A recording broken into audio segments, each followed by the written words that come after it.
ಅಪ್ಪು ಸರ್ದು ಯಾವಾಗಲೂ ಗ್ರೇಟ್ನೆಸ್ ಏನಂದರೆ ಯಾವ ಸಿನಿಮಾ ರಿಲೀಸ್ ಆಗ್ತಾಯಿದೆ, ಯಾವ್ಯಾವ ಸಿನಿಮಾ ಚೆನ್ನಾಗ್ತಿದೆ, ರಿಪೋರ್ಟ್ ಯಾವ್ದು ಚೆನ್ನಾಗಿದೆ. ಆಮೇಲೆ ಕುಮಾರ್ ಸರ್ ಒಂದು ಸಲ ಫೋನ್ ಮಾಡಿ ಶುಕ್ರವಾರ ರಿಲೀಸು, ಸಂಡೇ ಅಪ್ಪು ಸರ್ ಮಾತಾಡ್ತಾರಂತೆ. ಅಲ್ಲಿ ಫೋನು, ಕಂಗ್ರ್ಯಾಟ್ಸ್ ಚೇತನ್, ನಾನು ಹೇಳಿದ್ನಲ್ಲ ಹಿಟ್ ಅಂತ, ಎಂಜಾಯ್ ಮಾಡಿ ಫಸ್ಟ್ ಮೂವಿ. ಅವ್ರಿಗೆ ರೈಟ್ರ್ ಕಮ್ ಡೈರೆಕ್ಟ್ ಅಂದಿದ್ದು ಸಿಕ್ಕಾಪಟ್ಟೆ ಇಷ್ಟ ಆಗೋಯ್ತು. ನಾನು ಹೇಳಬೇಕಾದ್ರೆ ಅಲ್ಲಿ ಅದನ್ನು ಆಮೇಲೆ ಕೇಳಿದೆ ನಾನು. ಎಲ್ಲ ಆದಮೇಲೆ 100 days ಆದಮೇಲೆ ಸುಮ್ಮನೆ ಕುಂತಿದ್ದೆ ಬ್ಲ್ಯಾಂಕಾಗಿ, ಏನು ಮಾಡೋದಂತ. ಲಾಸ್ಟ್ ಡೇ ಕಟೌಟ್ ನೋಡ್ತಾ ನಿಂತಿದ್ದೆ. ಈವ್ನಿಂಗ್ ನೈಟ್ ಫೋನ್ ಕುಮಾರ್ ಸರು, ಏನು ನಾಳೆ ಪ್ರೋಗ್ರಾಮು ಒಂದು, ಇಲ್ಲ ಸರ್, ಹೌದಾ ಮನೆಗೆ ಬರ್ಬೇಕಂತೆ ಅಪ್ಪು ಸರ್ ಹೇಳಿದ್ರು ಅಂತ.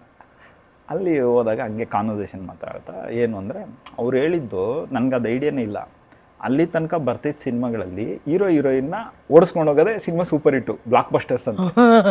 ಚೆಲುವಿನ ಚಿತ್ತಾರ, ಬೇರೆ ಬೇರೆ ಯಾವುದೇ ಸಿನಿಮಾಗಳು ತಗೊಂಡ್ರು ಅಪ್ಪನಿಗೋಸ್ಕರ ಹುಡುಗಿನ ಬಿಟ್ಬಿಟ್ಟು ಅಲ್ಲಿ ಹಿಸ್ಟ್ರಿ ತೆಗೆದು ನೋಡು, ಅಪ್ಪ ಅಮ್ಮನ ದೇವ್ರಂತಾರೆ, ಲವರ್ಸ್ನ ಯಾರು ದೇವ್ರಂದಿಲ್ಲ. ಆ ಲೈನ್ ಅವ್ರಿಗೆ ಸಿಕ್ಕಾಪಟ್ಟೆ ಇಷ್ಟ ಆಗ್ಬಿಟ್ಟು.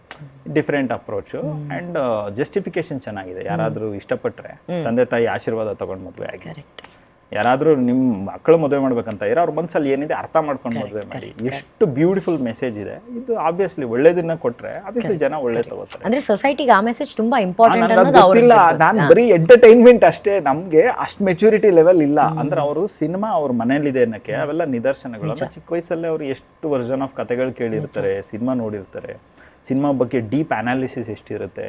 ಆ ಒಂದು ಈ ವಿಷಯಗಳು ಇವ್ರಿಗೆ ಹೆಂಗೆ ಇಷ್ಟ ಆಗುತ್ತೆ, ಈ ಆಡಿಯನ್ಸ್ಗೆ ಏನು ಇಷ್ಟ ಆಗುತ್ತೆ. ಸೊ ಅದಾದ ನಂತರ ಏನು ನೆಕ್ಸ್ಟ್ ಏನು ಅಂದ್ಕೊಂಡಿದ್ದೀರಾ ಅಂದರು. ನಾನು ಇಲ್ಲ ಸರ್ ಒಂದು ಟೈಟ್ಲ್ ಅಂದ್ಕೊಂಡಿದ್ದೀನಿ, ಅದ್ರ ಮೇಲೆ ಸುಮ್ಮನೆ ವರ್ಕ್ ಮಾಡ್ತಾಯಿದ್ದೀನಿ. ಏನು ಟೈಟ್ಲು ಅಂದರು, ಜೇಮ್ಸ್ ಅಂದೆ.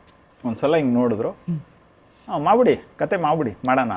ನಾನು ಯಾರಿಗೆ ಏನಿಲ್ಲ, ಶಾಕ್, ನಾನು ಲಿಟ್ರಲಿ ಶಾಕ್. ಪೂರ್ತಿ ಎಪಿಸೋಡ್ ನೋಡಲು ಡೌನ್ಲೋಡ್ ಮಾಡಿ PRK ಆಪ್, ಗೂಗಲ್ ಪ್ಲೇಸ್ಟೋರ್ ಹಾಗೂ ಆಪ್ ಸ್ಟೋರ್ನಲ್ಲಿ ಲಭ್ಯ.